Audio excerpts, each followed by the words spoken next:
ஒரு மான் பிரசவ வலியில துடிச்சுதான். தன்னோட பிரசவத்துக்காக காலியா இருந்த ஒரு குகைக்கு அது போச்சான். தன்னுடைய குட்டிகளை நலமா பெத்தெடுத்துதான். கொஞ்ச காலம் அந்த மானும் அதோடைய குட்டிகளும் அந்த குகையிலே வசிச்சு வந்துச்சான். வெகு நாட்களா வெளியே போயிருந்த ஒரு சிங்கம் அந்த குகைக்கு திரும்பி வந்துச்சான். குட்டிகளை அழைச்சிக்கிட்டு ஓட முடியாது அப்படிங்கிறத உணர்ந்த மான் உடனே தன்னுடைய குட்டிகள் கிட்ட போய் சிங்கம் குகைக்கு பக்கத்தில் வந்ததும் எல்லாரும் சத்தமா எனக்கு சிங்கக்கறி வேணும்னு கத்துங்க அப்படின்னு சொல்லிச்சான்.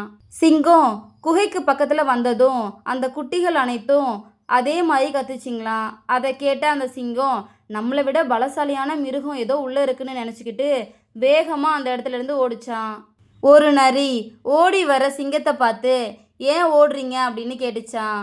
அதுக்கு சிங்கம் என்னோட குகையில் வேற ஏதோ மிருகங்கள்லாம் குடியிருக்கு, அதுங்கெல்லாம் என்னை கொல்றதுக்காக காத்துக்கிட்டு இருக்கு அப்படின்னு சொல்லிச்சான்.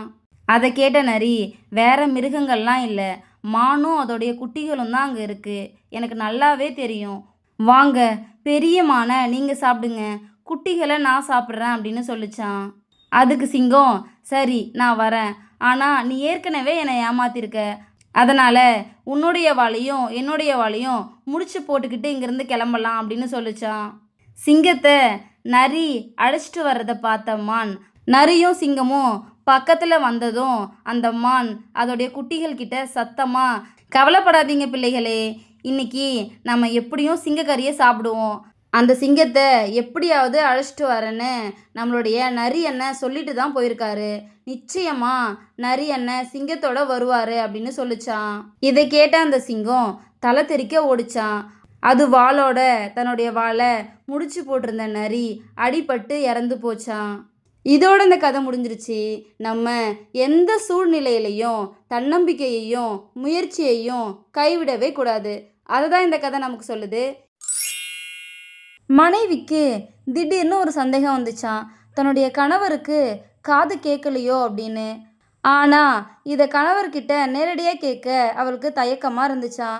இந்த விஷயத்த அவளுடைய உறவுக்கார டாக்டருக்கு தெளிவாக விளக்கி ஒரு கடிதம் எழுதினாலாம். டாக்டர்கிட்ட இருந்து பதில் கடிதம் வந்துச்சான். 20 அடி தூரத்துல இருந்து உங்கள் கணவர்கிட்ட ஏதாவது பேசி பாருங்க, கணவரோட காதில் விழலைன்னா கொஞ்சம் நெருங்கி 15 அடி தூரத்துல இருந்து பேசுங்க, அப்புறம் 10, 5 அப்படின்னு குறைச்சிக்கிட்டே நெருங்கி போய் பேசுங்க. எத்தனை அடி தூரத்துல இருந்து பேசினா கணவருக்கு காது கேட்கலன்னு தெரிஞ்சிட்டா அதுக்கேற்றபடி சிகிச்சை அளிக்கலாம் அப்படின்னு எழுதியிருந்துச்சான். அடுத்த நாள் அந்த மனைவி வீட்டு வாசல்ல இருந்தபடியே உள்ளே இருந்த கணவர்கிட்ட மகனுக்கு பள்ளி கட்டணம் கட்டியாச்சா அப்படின்னு கேட்டாலாம். பதில் எதுவுமே வரலையா. அதுக்கப்புறம் வீட்டு வரவேற்பறையிலிருந்து அதே கேள்வியே கேட்டாலாம். அதுக்கும் பதிலே இல்லையா. ஹாலில் இருந்து கேட்டாலாம். அதுக்கும் பதிலே இல்லையா. சமையல் அறையிலிருந்தும் கேட்டாலாம். அதுக்கும் பதில் இல்லையா. போச்சு, 2 ஸ்பீக்கரும் அவுட் ஆயிடுச்சு போல அப்படின்னு அவ கன்ஃபார்மே பண்ணிட்டாளாம். கடைசி வாய்ப்பா கணவருடைய காதுக்கு பக்கத்தில் போய் சத்தமா இன்னைக்கு பையனுக்கு ஃபீஸ் கட்டியாச்சா அப்படின்னு கேட்டாலாம். காதில் ஏதோ குண்டு வெடிச்சது மாதிரி இருந்ததும் அவளுடைய கணவர் அவளை கோபமாக திரும்பி பார்த்து ஏண்டி இப்படி காதில் கத்துற, நீ வாசலில் கேட்டதுலேருந்து வரவேற்பறையிலிருந்து ஹாலில் இருந்து சமையல் அறையிலிருந்து கேட்க கேட்க நானும் கட்டியாச்சு கட்டியாச்சுன்னு சொல்லிக்கிட்டே இருக்கேன், அது உன் காதில் விழவே இல்லையா, காதில் என்ன பஞ்சு முட்டையா வச்சிருக்க அப்படின்னு சத்தமாக கத்துனாராம். மனைவி அதிர்ச்சியில் உறைஞ்சி போய் நின்றுட்டாங்களாம். தவறு தாங்கிட்ட தான் இருக்கு அப்படின்னு அப்போ தான் அவங்களுக்கு புரிஞ்சுதான். இதோட இந்த கதை முடிஞ்சிருச்சு. இப்படி தான் நம்மள பல பேர் பிரச்சனையை நம்மக்கிட்ட வச்சுக்கிட்டு அது மற்றவங்கிட்ட இருக்கதா நினச்சி வாழ்ந்துட்டுருக்கோம். அதை தான் இந்த கதை நமக்கு சொல்லுது. ஒரு கிராமத்தின் வழியா ஒரு நாள் ஒரு முனிவர் போக்கிட்டு இருக்கும்போது ஒரு பெண் அந்த முனிவர்கிட்ட ஓடி வந்து என் வீட்டுக்கு பக்கத்தில் உடல்நலம் சரியில்லாத குழந்தை ஒன்று இருக்குது, அந்த குழந்தைய குணமாக்கி தர முடியுமா அப்படின்னு பணிவோட கேட்டாலாம். உடனே அந்த முனிவர் அந்த பெண்ணுக்கிட்ட உடல்நலம் சரியில்லாத குழந்தைய அழைச்சிட்டு வாங்க அப்படின்னு சொன்னாராம். அந்த பெண்ணும் உடல்நலம் சரியில்லாத அந்த குழந்தைய கொண்டு வந்தாலாம். அந்த முனிவரும் அந்த குழந்தைய ஆசீர்வதிப்பது மாதிரி பிரார்த்தனைகளை செஞ்சாராம். எத்தனையோ மருந்துகள் கொடுத்தும் குணமாகாத அந்த குழந்தை நீங்கள் பிரார்த்தனை செய்யறதுனால மட்டும் குணமாகிடுமா என்ன அப்படின்னு அந்த கூட்டத்தில் இருந்த ஒரு மனுஷன் கேட்டானா. அதுக்கு அந்த முனிவர், உனக்கு அதை பற்றி என்ன தெரியும், நீ அறிவில்லாத முட்டாள் அப்படின்னு சொன்னாராம். முனிவர் சொன்ன வார்த்தையை கேட்டு அந்த மனுஷனுக்கு ரொம்ப கோபம் வந்துச்சான். எல்லார் முன்னாடியும் என்னை அவமானப்படுத்திட்டாங்க அப்படின்னு நினச்சானா. அவனுடைய முகம் கோபத்தால் செவந்துச்சான். அந்த முனிவரை எப்படியாவது திட்டி அவருடைய மனசை காயப்படுத்தணும் அப்படின்னு அவன் முடிவுக்கு வந்தானா. இதை பார்த்த அந்த முனிவர் சிரிச்சுக்கிட்டே அவன் பக்கத்தில் வந்து, நான் சொன்ன வார்த்தைகளால் நீ கோபம் அடையவும் சூடாகவும் முடியும்னா நான் சொல்கிற நல்ல வார்த்தைகளால் ஏன் சிலரை குணப்படுத்த முடியாதுன்னு நீ நினைக்கிற அப்படின்னு கேட்டாராம்.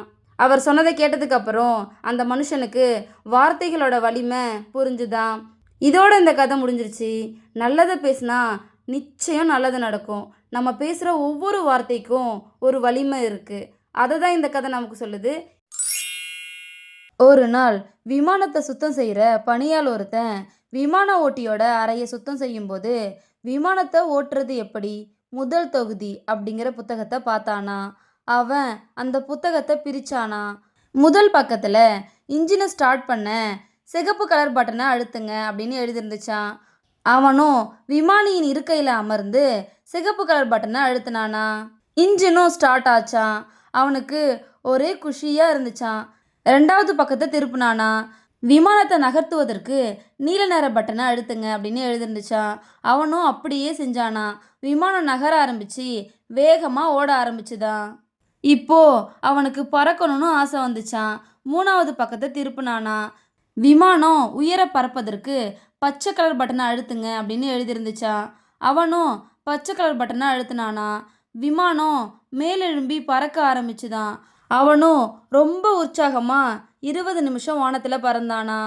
கொஞ்ச நேரத்துக்கு அப்புறம் விமானத்தை கீழே இறக்க முடிவு செஞ்சு புத்தகத்தோட 4வது பக்கத்தை திருப்பினானா.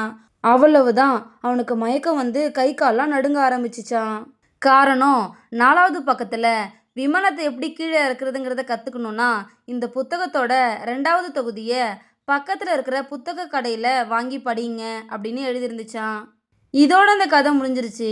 ஒரு விஷயத்தை பற்றி முழுசாக தெரிஞ்சிக்காம அதில் இறங்குறது ரொம்ப தவறான விஷயம். அதை தான் இந்த கதை நமக்கு சொல்லுது. 2 துறவிகள் ரொம்ப மழை பெஞ்சதுனால ஒரு குடிசைக்கு கீழே ரொம்ப நேரமாக நின்றுக்கிட்டு இருந்தாங்களாம். மழை நின்னதும் 2 பேரும் அவங்களுடைய வீட்டை நோக்கி நடந்து போய்கிட்டு இருந்தாங்களாம். வழியில் ஒரு அழகான இளம்பெண் சாலையை கடக்க முடியாமல் தவிச்சுக்கிட்டு இருந்தாங்களாம். இதை பார்த்த அந்த துறவியில் ஒருத்தர், என்னாச்சுமா, ஏதாவது உதவி வேணுமா அப்படின்னு கேட்டாரா. அதுக்கு அந்த பெண், நான் என்னுடைய தோழியோட திருமணத்துக்கு போகிறேன். ஆனால் இந்த சாலை முழுவதும் சேரும் சகதியுமாக இருக்குது. நடந்து போனால் நிச்சயமாக என்னுடைய அழகான பட்டுப்புடவை பாழாகிடும் அப்படின்னு வருத்தத்தோட சொன்னாலாம். அதுக்கு அந்த துறவி, கவலைப்படாதம்மா, என்னுடைய தோளில் நீ ஏறிக்கோ, நீ சேர வேண்டிய இடத்துல உன்னை சேர்த்துடுறேன் அப்படின்னு சொல்லிட்டு அவளுக்கு உதவி செஞ்சாராம். திரும்பி வர்ற வழியில் அவர் கூட வந்த இன்னொரு துறவி கோபமாக இருக்கிற மாதிரி அவருக்கு தோணுச்சான். அந்த துறவி அந்த இன்னொரு துறவிக்கிட்ட, ஏன் என் மேலே கோபமாக இருக்கீங்க அப்படின்னு கேட்டாராம். நம்ம ஒரு துறவிங்கிறத மறந்துட்டு அந்த பொண்ணை நீங்கள் எப்படி தொட்டு தூக்கலாம், இது தப்புன்னு உங்களுக்கு தோணலையா அப்படின்னு கேட்டாராம். அதுக்கு அந்த உதவி செஞ்ச துறவி, தூக்குன பெண்ணை அப்போவே நான் அங்கே இறக்கி விட்டுட்டேன், நீங்கள் ஏன் அந்த சம்பவத்தை இறக்காம மனசில் சுமந்துக்கிட்டு இருக்கீங்க அப்படின்னு கேட்டாரா. இதோட இந்த கதை முடிஞ்சிருச்சு. நம்மளும் நம்மளுடைய லைஃப்பில் மற்றவங்க ஏற்படுத்தின காயத்தை மனசில் தூக்கிக்கிட்டு நடந்துக்கிட்டு இருக்கோம். எது முக்கியம் எது முக்கியம் இல்லை அப்படின்னு பிரித்து பார்க்க தெரிஞ்சிட்டாலே நம்மளுடைய வாழ்க்கை சொர்க்கமாக மாறிடும். அதை தான் இந்த கதை நமக்கு சொல்லுது.